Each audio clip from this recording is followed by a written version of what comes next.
Hey there, my friends. How are you doing this week? I'm Phillip, and welcome back to another episode of our show. Today, we are talking about something that I think everyone secretly wants to learn.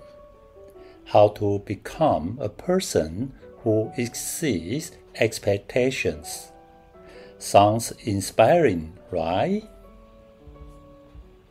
We will start by looking at Japanese hospitality culture, move into lessons from the book Unreasonable Hospitality, and then talk about how we can actually live this out at home, at work, and in everyday life. Recently, I came across an interesting number. In 2024, Japan welcomed over 33 million visitors, the highest in history. And by 2025, just in the first 9 months, the number had already reached 31 million, breaking records again. So, here's a question. Why do people all over the world love going to Japan? Sure, the scenery is beautiful, the food is delicious, and it's incredibly safe. But I think there's something deeper. Many of us are touched by the way Japanese people go beyond expectations with their thoughtfulness and attention to detail. Whether it's staying at a hotel, eating sushi, shopping in a department store, or even asking for directions on the street, you can feel their genuine care. So, how do they do it? The heart of Japanese hospitality, omotenashi. There's a deep cultural concept in Japan called omotenashi. It means sincere, selfless hospitality. It's not about polite manner on the surface. It's about a heartfelt desire to make others feel respected and valued. For example, before you even ask for water, the waiter brings it. When you pay, the cashier hands you your receipt with both hands and a small bowl. No one tells them to do that. It comes from an inner mindset.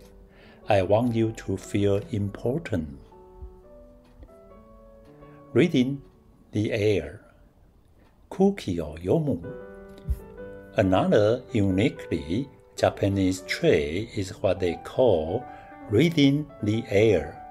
Kuki o yomu. Basically, sensing other people's feelings without words. They notice subtle cue, body language, tone, atmosphere. If a guest put down their chopstick, dessert arrives right away. If someone's falling asleep on the train, the person next to them quietly adjusts their bag so it doesn't fall. If a coworker looks stressed, someone silently steps in to help. This kind of unspoken kindness is everywhere, and it's the starting point of going beyond expectations. The spirit of craftsmanship, shokunin-sation. Then there's Securin-sation, the spirit of mastery.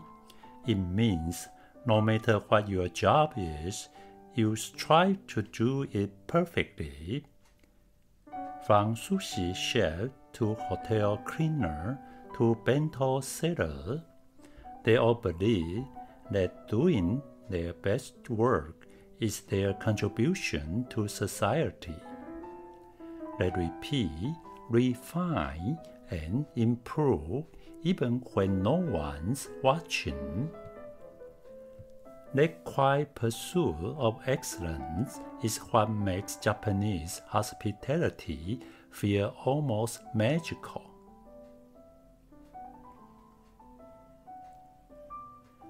Relationships over transactions. Here's another thing that makes Japan different. Their service isn't about money or tips. In Japan, there's no tipping culture. Surprise? They don't expect extra pay for good service because they see great service as an honor, not a transaction. They want customers to feel respected, not like they bought their respect, and that's why people trust them. It's authentic, it's human. It starts from childhood. You know what's even more interesting? This mindset starts when they are young. From kindergarten, kids learn to put things back where they belong, take off their shoes before entering a classroom, and clean their own desk. These small habits teach discipline and respect for others. So, when they grow up, it's already natural to make things and people feel comfortable.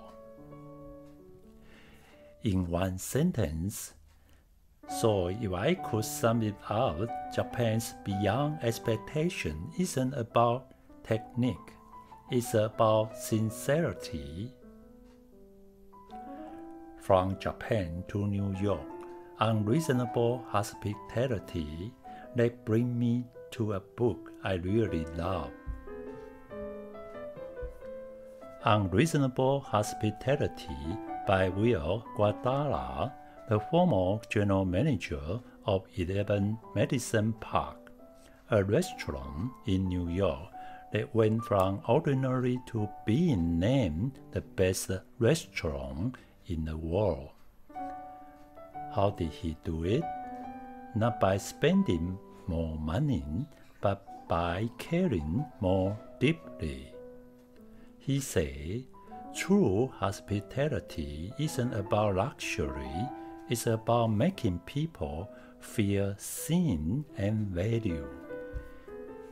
He called it unreasonable hospitality because sometimes being kind or thoughtful doesn't have to make perfect business sense, it just makes human sense. Here are his 4 principles. 1. See people, not just customers. 2. Create surprise through small details.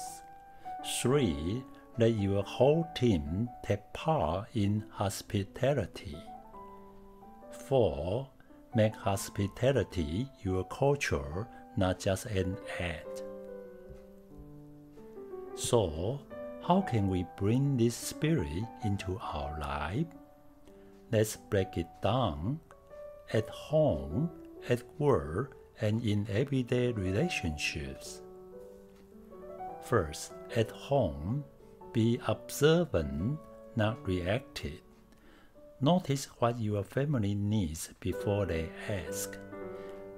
Like preparing breakfast for someone who has an early day. Create small surprise. Leave a note in your child's backpack or your partner's lunchbox. Tiny acts like this plant seeds of love. Respect difference. Listening before speaking is also a form of hospitality. Second, at work, don't just complete tasks. Create value.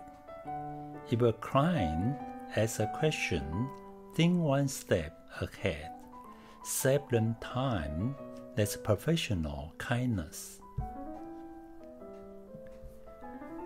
Make collaboration comfortable. Be clear. Be prepared.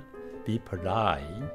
People will remember how you make them feel. And warmth to your professional. A simple, "Does this work better for you?" can turn a transaction into a connection. And as Walt Disney once said, magic is in the details. Disney parks aren't just amusement parks, they are living stories. Every song, every color, every smell is intentional. Trash cans are placed every 25 steps because research shows that's how far people will walk before littering. Smell dessert release the sense of popcorn or cookie to make people happy.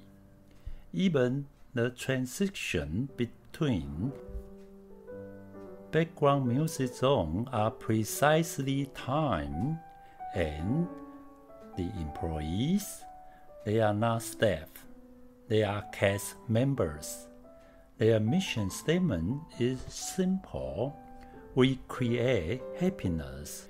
Even the janitor is part of the magic, waving at kids, drawing Mickey on the ground, bringing joy to small moments. So here's the big takeaway. To truly exceed expectation, we don't need more resource. We need more heart. It's about noticing, caring, and creating joy for others.